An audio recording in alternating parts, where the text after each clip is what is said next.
దేవుని మాట వింటే లోపలికి వెళ్ళినప్పుడు దీవించబడతావు. స్తోత్రం చెప్పండి. బయటికి వెళ్ళినప్పుడు దీవించబడతావు. ఇంకా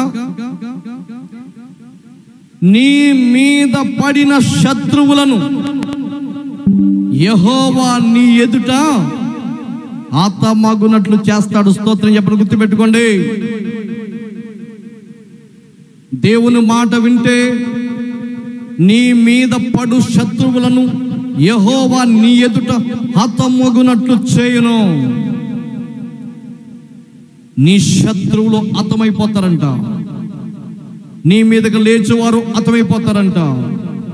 నీ మీదకు ఎవరైతే విరోధముగా వస్తున్నారో వారు హతమైపోతారంట. బైబిల్ యొక్క వాక్యం చెప్తుంది, నేను కాదు. నీ మీద పడు నీ శత్రువులను యెహోవా నీ ఎదుట హతమగునట్లు చేయను. ఇంకా చూస్తే వారొక త్రోవను నీ మీదకి బయలుదేరి వచ్చి 7 త్రోవల నీ ఎదుటి నుండి పారిపోదురు. నీ శత్రువుని ఎద్దకు వచ్చి నీ ఎదురు చేద్దాం అనుకుంటారట. కానీ వాళ్ళు ఓ త్రోవండి వచ్చి 4 త్రోవలు పరిగెడతారంట. ఎటు పరిగెడ తెలియదు, చాలా తెలియపోతారనమాట. దేవుని స్తోత్రం. హల్లెలూయా, హల్లెలూయా. శత్రువులందరూ ఇశ్రాయేలు ప్రజల్ని ఒక దినమున ఓడించాలని చెప్పి చుట్టూ కూడా మోహరించారంట. మోహరించి యుద్ధం చేయడానికి సిద్ధపడుతున్నారు. అప్పటికి ప్రజలందరూ కరువుతో బాధపడుతున్నారు. ప్రజలందరూ కూడా చావు బ్రతుకుల్లో ఉండి చచ్చిపోతున్నారు. ఆ టైంలో పావురాలను అమ్ముకుని తినేస్తున్నారు. గాడిద తినేస్తున్నారు.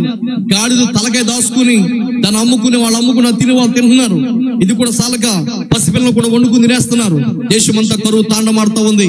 అటువంటి సమయంలో దేవుడైనటువంటి ప్రభువు యొక్క ఇశ్రాయేలు ప్రజల యొక్క బాధలు చూసి, కష్టములు చూసి, శ్రమలు చూసి దేవుడు ఏం చేశాడు తెలుసా? ఆకాశంలో మెరుపులు రప్పించాడు. స్తోత్రం చెప్పండి. గుర్రములు రౌతుల యొక్క స్వరము శబ్దములు రప్పించాడు. ఎప్పుడైతే శబ్దములు వచ్చాయో అప్పుడు ఏమైందో తెలుసా? శత్రువులు అందరూ కూడా అనుకున్నారు, మన మీదకి దండు యుద్ధానికి వచ్చేస్తుంది, ఇక్కడ ఉన్నట్లయితే మనం వెంటనే చచ్చిపోతాం, వెంటనే మనం పారిపోదామని చెప్పి అందరూ ఎక్కడెక్కడ ఆహారం అక్కడ వదిలిపెట్టేసి, ఎక్కడ డబ్బు అక్కడ వదిలిపెట్టేసి, ఎక్కడ బంగారం అక్కడ వదిలిపెట్టేసి, ఎక్కడ గుడారంలో ఉన్నటువంటి గుడారంలో ఉన్న ఆహారం వదిలిపెట్టేసి, మొత్తం అన్ని వదిలిపెట్టేసి పరిపూర్ణంగా వాళ్ళు ఏం చేస్తారంటే కట్టు బట్టలతో పర్రైపోయారు. స్తోత్రం. ఎలా పర్రైపోయారంటే 4 మూలలకు చెదిరిపోయారు. ఎందుకు? ఏంటంటే యుద్ధానికి ఎవరు రాలేదు, వాళ్ళ మీదకి ఎవరు కూడా యుద్ధానికి రాలేదు. కానీ దేవుడు వాళ్ళని అక్కడ భయపెట్టి ఒక శబ్దాలు కలుగజేశాడు. ఆమేన్. ప్రియులారా, అటువంటి కాలంలో ఇశ్రాయేలు ప్రజలు సమృద్ధిగా ఆహారం తిని సంతోషంగా ఆనందంగా ఉన్నారు. నీ మీదకు శత్రువులు ఎవరైనా దండెత్తి వచ్చి ఒకవేళ ఒక త్రోవ గుండా వచ్చి నిన్ను పాడు చేయాలనుకుంటే 7 త్రోవలు గుండా దేవుడు తరిమి తరిమి తరిమి కొడతాడంట. హల్లెలూయా. బైబిల్ యొక్క వాక్యం చెప్తుంది. అందుకే ఎవరికి అన్యాయం చేయకూడదు, ఎవరిని మోసం చేయకూడదు. ఈవేళ నువ్వు చేసిన మోసం, ఈవేళ నువ్వు చేసిన దగ, ఈవేళ నువ్వు చేసినటువంటి అన్యాయము ఒక దినమున నిన్ను నీ పిల్లల్ని చుట్టూ ముట్టి కుట్టి ఈడ్చు మళ్ళా పాడు చేస్తుంది. నేను జాగ్రత్త గుర్తు పెట్టుకోవాలా? దేవుని స్తోత్రం. మన దినములు గడిచిపోతున్నాయి, రోజులు గడిచిపోతున్నాయి.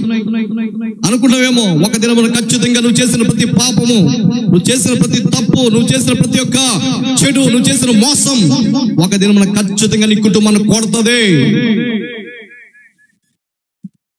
హల్లెలూయా. దేవుని యొక్క వాక్యం చూసినప్పుడు ప్రభువును దేవుడు చెప్తున్నాడు, నీ కొట్లలోను నీవు చేయ ప్రయత్నం అన్నిటిలోను నీకు దీవెన కలుగునట్లు యెహోవా ఆజ్ఞాపించిన. అబ్బా, ఎంత ఆశీర్వాదపు మాట ఇది. హల్లెలూయా. ఇది దేవుని యొక్క ఆశీర్వాదపు మాట. నువ్వు దేవుడైనటువంటి ప్రభువు యొక్క మాట వింటే నీ కొట్లలోను నీవు చేయు ప్రయత్నములన్నిటిలోనూ నీకు దీవెన కలుగునట్లు, హల్లెలూయా, దీవెన కలుగునట్లు యెహోవా చేస్తాడంట, ఆజ్ఞాపిస్తాడంట.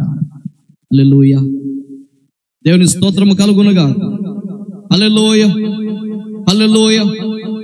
దీవెన, దీవెన. హల్లెలూయా, దీవెన. స్తోత్రం చెప్పండి అమ్మా. హల్లెలూయా.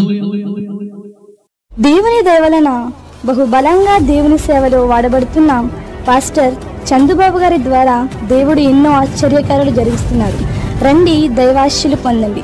అలాగే మా ఛానల్ని సబ్స్క్రైబ్ చేసుకోండి, బెల్ ఐకాన్ క్లిక్ చేయండి.